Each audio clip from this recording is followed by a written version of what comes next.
I am Alexander van Leuven. I work for the city of Mechelen. And I have the honor now of speaking last after there has been a lot said about Mechelen. So I'm an anthropologist, and my field work is really restricted to, now you could really hear me better, really restricted to Mechelen. I've done some in Molenbeek before, but that were other times, 2009, 11, 12. But the process of youth reverting to criminality was in a way very similar. So I discerned a similar process of radicalization both in Molenbeek when drugs and car traffic was the main, let's say, output, the main criminological group that youth radicalized into. And I took these ideas to Mechelen. That's a first thing I want to talk about is the concept of radicalization, because in the field there is a conceptual chaos about it. Everybody speaks about a different thing when addressing radicalization, and in essence I don't really mind, but you have to know what I'm talking about when I'm talking about radicalization, so that I think is important. And when I'm talking about radicalization, I think it needs to be constructive, because I work for a municipality, and the work I do and the research I try to do needs to have deliverables in practice. So I have a really functional way of looking at radicalization. I see that youth find it a good opportunity to revert to a form of criminality to a small or a larger extent, and they really socialize into it, and that is then for me part of the answer. You have to re-socialize them into the society that you want to build. For me, radicalization is a process, starting with identity formation, which we can all relate to.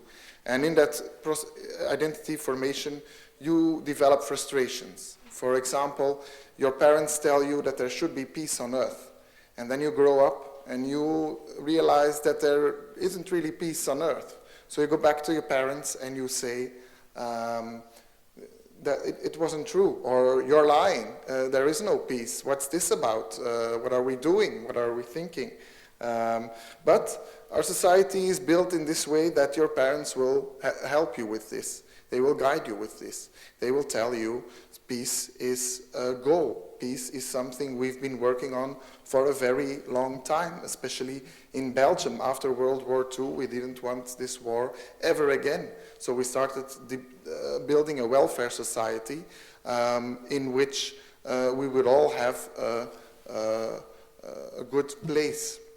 But we know that there are mazes in this welfare society. We know that sometimes it's happened that people fall through the mazes of this social net that we are creating. I'm obviously talking about a very small percentage of people, you know, a very large group of people is not attracted to criminality. A very large group of people does not fall through these nets, or if they tend to do, they are intercepted in the way. So that's really important in the definition of radicalization, or what I'm talking about.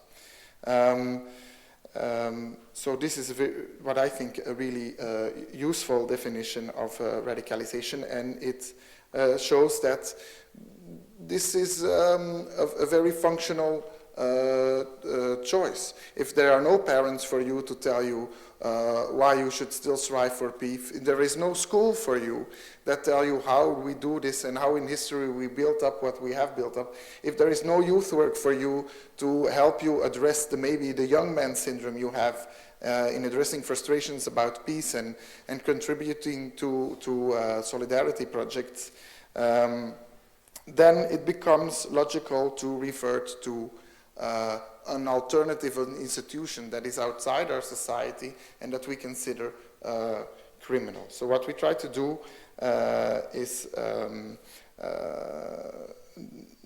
have an intense commitment to these youth and less youthful that are falling through these mazes. Because if not, and this is a second very important concept to me, they will be recruited. I don't know, there's this Belgian comedian who is very popular. His name is Alex Agnew. He speaks English from time to time, but the Dutch joke he tells, or it's not really a joke, he says, I cannot understand that you radicalize based on poverty and social deprivation and end up cutting off someone's head. That's bullshit. You don't cut off someone's head because of social deprivation. And that's true. The missing link here is recruitment. So that's also the first thing we did in Mechelen, get out the recruiters. People from Sharia for Belgium, they came from Antwerp, and they tried to infiltrate in youth houses, and youth workers intercepted them and told them to leave. And after 3 times, they didn't come back anymore. As we know, they went on to Brussels and later to Vilvoorde, which actually has hired these youth work. The city of Vilvoorde has hired these youth workers that stopped Sharia for Belgium in Mechelen to learn from them and to build new youth work in Vilvoorde, but it's just a little anecdote.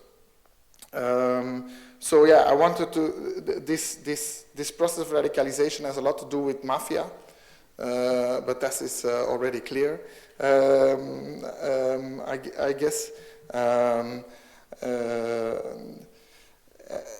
maybe for the concept of omerta, which in Mechelen I hear a lot as well, especially with those youth of a certain school which has about 100 students, of which the police say they are one handshake away from criminality, from any recruitment that they encounter. They know somebody who is involved in criminality. And those youth, they really use the concept of omerta. They learn from mafia and street gangs through internet. They learn from Congolese gangs. They learn from gangs everywhere. They use the word omerta, so they won't tell you who has committed an offense. Yet what we have noticed these last years, that they will sometimes rat out their peers. So when we are looking at this from my perspective of radicalization, and they find an alternative social institution because they are lacking the help from the family and from the school, and they revert to street culture as an alternative institution in which they want to protect their friends and so on, they will, since a year or two, rat out their peers there. So this gives me the impression that they become more and more lost, and the answer for me is still this intense commitment. And it's very hard the moment that we are called upon to help with what I call alienating youth. They are alienating from social institutions. That's when they should call us, not when you hear that somebody is involved online with Islamist recruiters. No, alienated youth, which could be recruited by any radical alternative institution. So when they call upon us, these youth, obviously, and we know this from the literature is very defeatist. They don't have any hope anymore in these social institutions. It's very hard for us to reassure that we will make sure that one of these institutions will be there for them and that it's functionally more interesting to work with us than with criminal organizations. There's a really interesting study, sociolinguistic study by Jürgen Jaspers at the University of Antwerp, and he has this interesting anecdote of young guys from about 17 years old who go to a little store, Match, and they are behaving very irresponsibly. So they are making a lot of noise and ruina, if you know the concept, and they go into the store and they are walking through an aisle and they approach the corner of the aisle just at the very unfortunate moment that around the corner is an old lady pushing a little cart, and she has a really bent back, and both the youth and the old lady, they don't see each other and they collide. And the youth immediately start shouting, "You're a racist and you wanted to get us, and it's always the same with you elderly people." And well, this is astonishing because the researcher, he was a little bit behind, and he could clearly see that it was an accident. It was just this unfortunate moment that you can't see each other behind the corner, and obviously the old lady had some difficulty looking up, and obviously the youth were behaving irresponsibly and should have looked if they were at this unfortunate moment, but they didn't.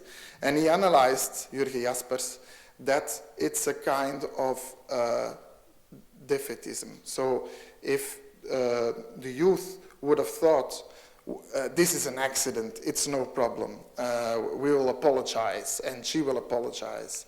And they were wrong. Imagine that they were wrong about that. It could happen. It could happen that this lady theoretically was malintentioned and wanted to hit them. Then they would be very, very, very disappointed. Now, to us who are well integrated in all social institutions, we might think, this is crazy. What is the chance that she would really want to get you? But for these guys, the chance is very large. I've spoken to about 5 youth from Mechelen who really wanted to go to Syria or were really looking into it online.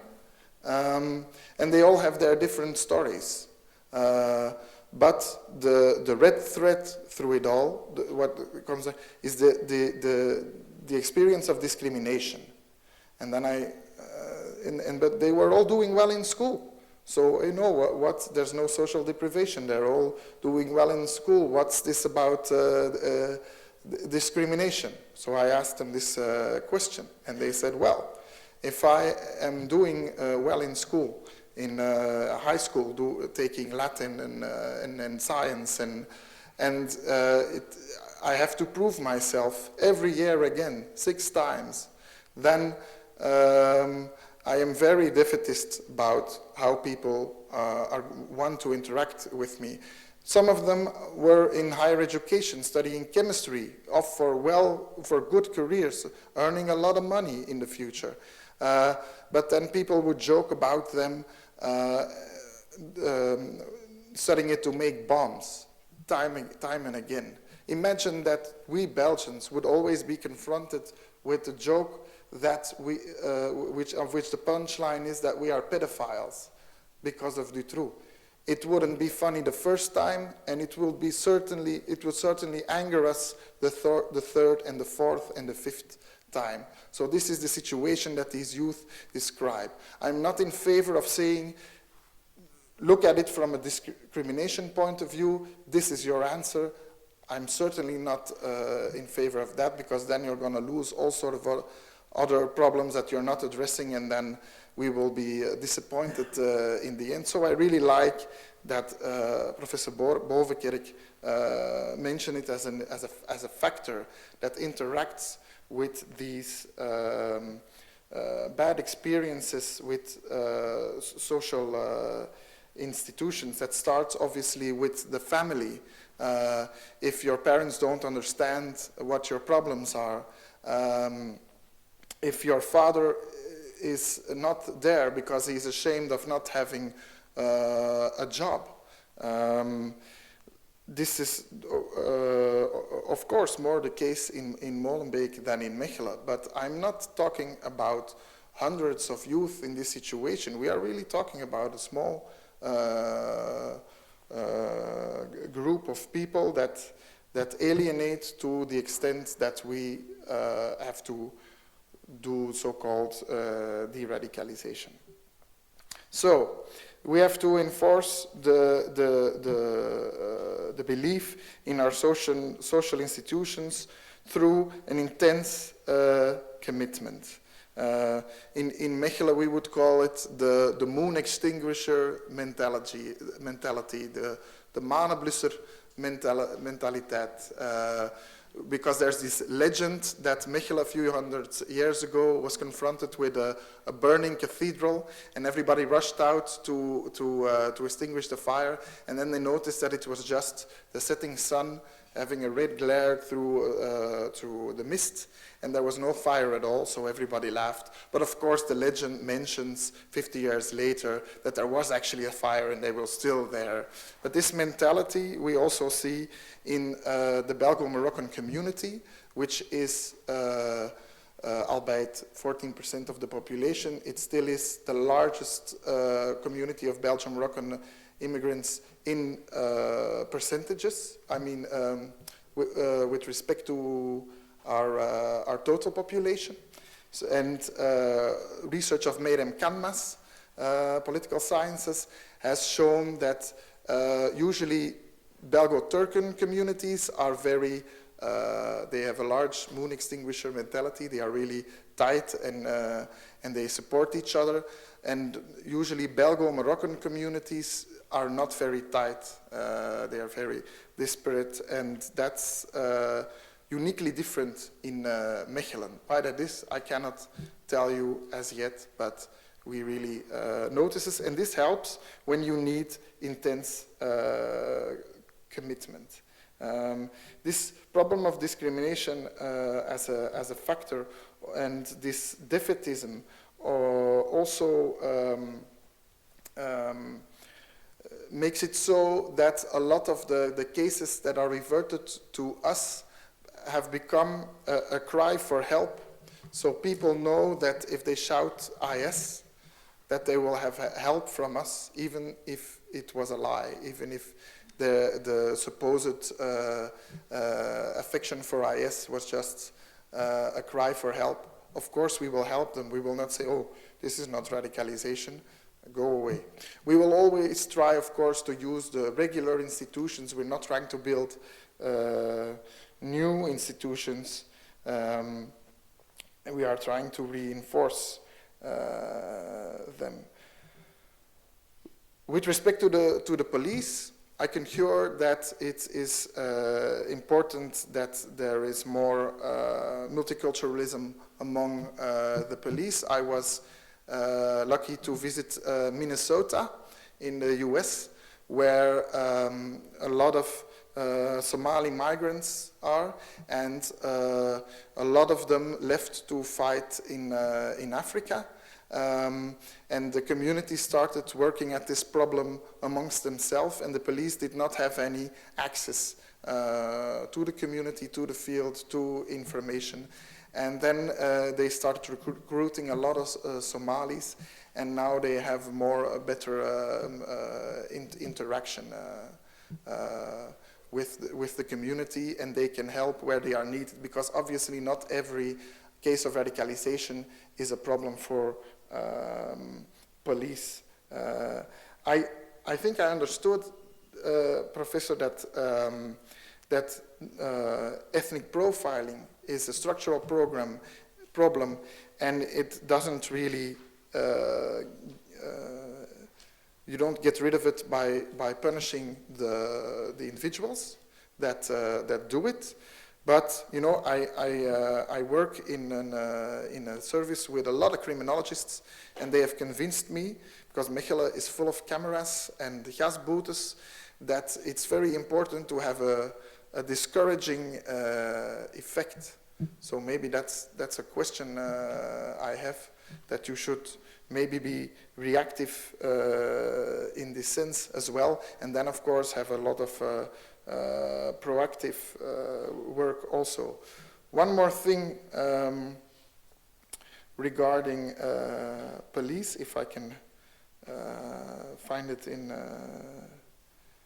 my no. Yes, also in America I noticed that a lot of police officers are in the field every day without any specific reason. So I know we are dealing with undercapacity in Belgium, but community police in America is at least, there's at least one officer every day reaching out to a community, being at an event without any specific reason.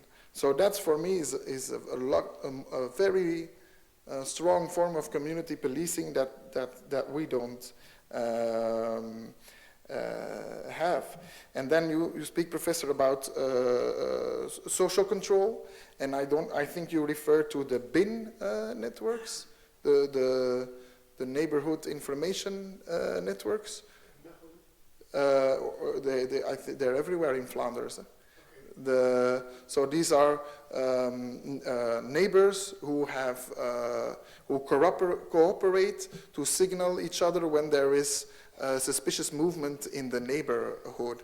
And it's called the Neighborhood Information Network, but some call it the Neighborhood Intimidation Network, because it's very problem-focused, as of course is so with criminology, or a bit problem-focused.